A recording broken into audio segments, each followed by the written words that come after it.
Good morning, students. This is my new next online class of 7, and today I will discuss the topic pollination and fertilization in plants, and this topic is from chapter 12, reproduction in plants. So students, to explain these topics, first of all I will give you some example. Students, in this diagram there are so many examples of living beings. Livings, you all know, all living beings reproduce. Like animals or organism, plant also reproduce. There is two ways in which plants reproduce. In previous session, I will discuss two ways of reproduction: asexual and sexual mode of reproduction. You all know plants reproduce asexual and sexual mode of reproduction. In sexual mode of reproduction, plants reproduce through seeds, and flower is the reproductive part of each plant, by which a process fertilization, which means the formation of seeds, and these seeds grow in young plants or plantlets. So students, now I will discuss the reproductive part of plants, and the reproductive part of plant is flower. In previous class you all have read about flower. So students, there are so many parts of flower. First is a green stalk like structure which is known as pedicel. Then a swollen part which is known as thalamus. These are the parts of a flower. To continue the parts of a flower, next are four whorls of a flower.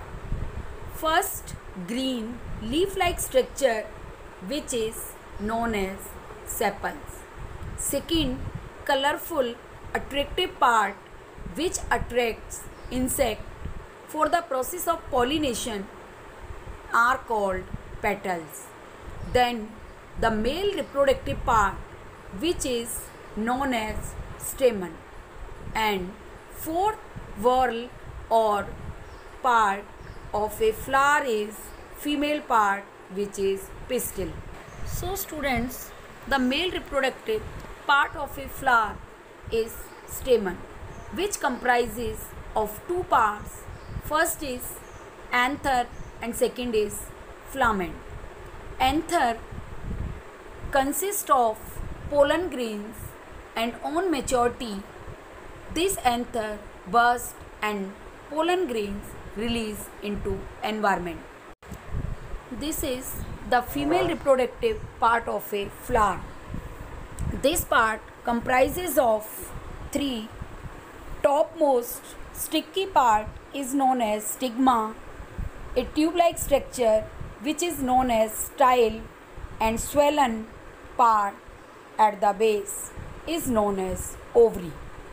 This swollen part consists of female gamete which is known as egg or ovules.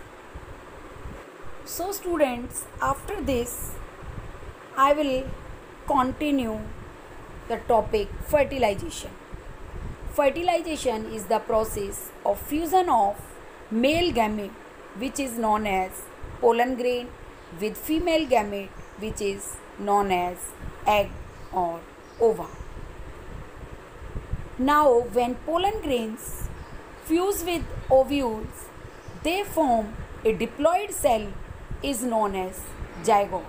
So students, the process of pollen joining with the ovules present in the ovary is called fertilization.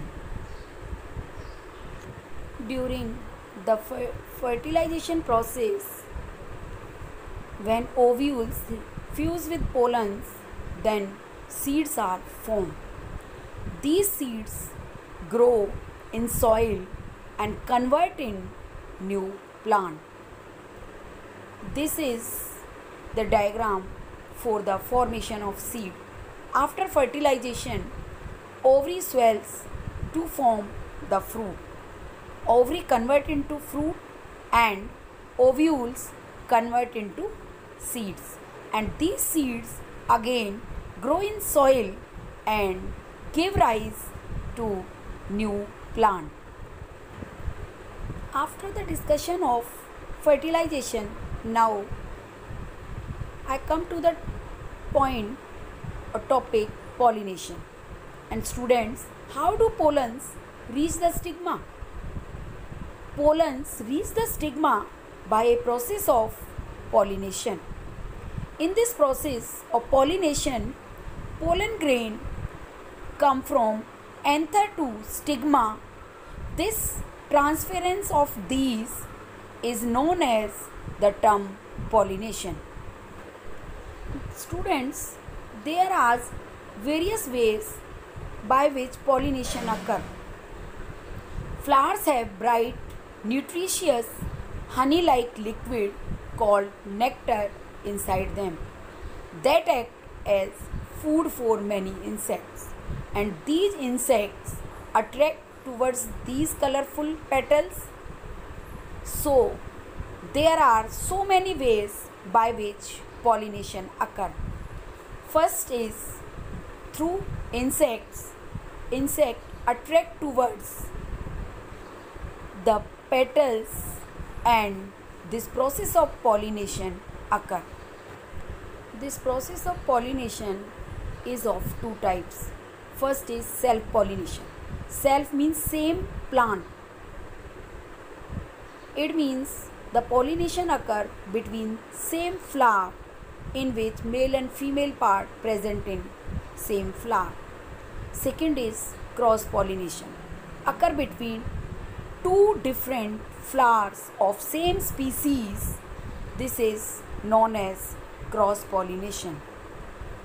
After this, the types of pollination, the agents of pollination.